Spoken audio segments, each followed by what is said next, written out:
So what's the present and future impact of virtual currency? That's exactly what two Senate committees are exploring today in a joint hearing.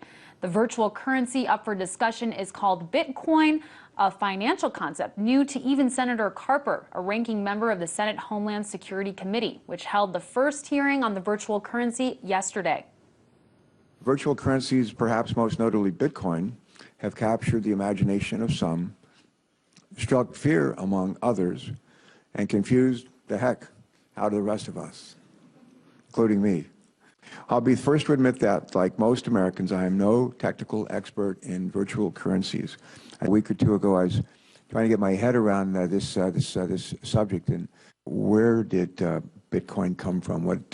Who was the creator? Who are the creators? You don't think it was Al Gore, do you?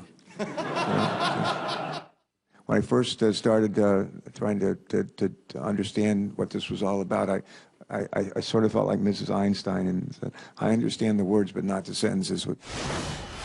Bitcoins are essentially digital cash for the internet. It operates by person-to-person exchange without a bank or central monetary authority, such as the Federal Reserve, to regulate or issue it. Lawmakers are now bedeviled by this technology, whose growing popularity has raised questions about whether or how it should be regulated.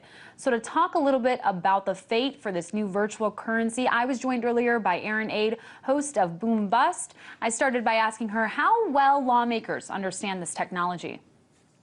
I'd say, those sentiments by the senator, they kind of felt all around the hearing this afternoon. I had to run out a little early to chat with you guys. It's still going on at the moment, but they're a little bedeviled by what's going on with Bitcoin, what it is, how it's used, how can you steal it if it doesn't really exist? And these are all valid questions. It's new, and its price volatility is kind of off the charts right now. We saw it hit, I believe it was 900 yesterday, and now it's back in the high 600s. But the point is, this is really just a new currency that a lot of the senators don't understand. And today's hearing was for the sole purpose of kind of not damage control. Before there's a crisis, why not have a hearing to discuss how they can face what could happen with this currency? Sure, that makes sense.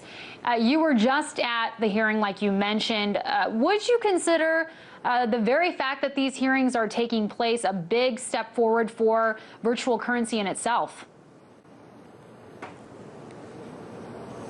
I mean, absolutely. The fact that they're talking about it, they're considering, the question is still there, is this a currency or not? Is this something besides a currency? But the fact that they're taking place really shows that the federal government is taking the time and the consideration to not only discuss how to regulate it, but to accept it into beyond just what the Federal Reserve has today and those options, using something like Bitcoin, peer-to-peer, like you said, currency sharing network. I think that it's an important step for Bitcoin, and we could definitely see that yesterday and today at the hearings. Sure.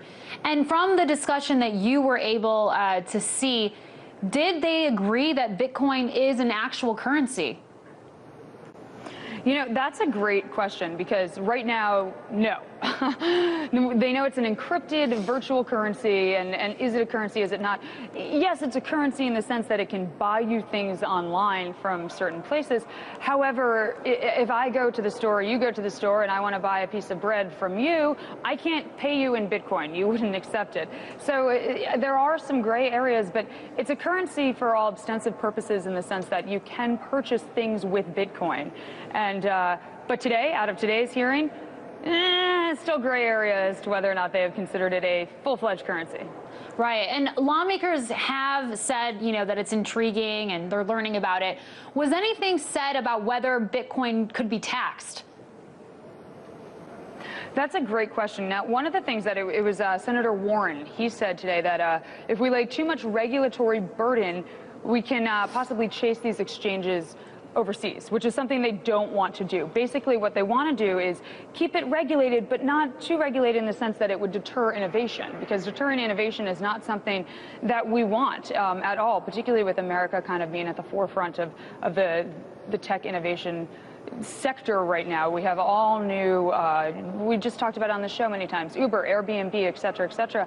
These are all new innovations, and if you regulate them too heavily, you're going to see them go overseas, and they brought that up today. So how they're going to tax it, that still needs to be discussed, and by tax season in this upcoming spring. What will happen? We have to wait and see. But now the fact that they're having these hearings ahead of when it's time to really start considering it shows that, you know what, you might be taxed. So if you have your Bitcoin, be sure to put potential money aside for taxes. But they don't have anything on the books yet. Got it. And one potential obstacle to mainstream acceptance of Bitcoin is the sometimes wild fluctuation in its value. Take a look at this. There was a massive rally in the price of Bitcoin on Monday, with the value soaring past $900 on some exchanges. Do you believe that this rally was a sign that the government would not stand in the way of Bitcoin's development? You know, these virtual currencies, their benefits are as diverse as their cons, and these rallies, there's so many different variables. Yes, could it have had something to do with the fact that we saw such a huge rally in the value and price of Bitcoin? Yes, it could have, but it could also be a variety of other things. So that, you know, it's hard to say exactly what tipped this off and to make it go on such a bull rally, but it didn't hurt, that's for sure. The fact that these Senate hearings are happening and that good things are coming from it in the terms of acceptance of this currency as something that the U.S. government might look into and implementing as something of its own.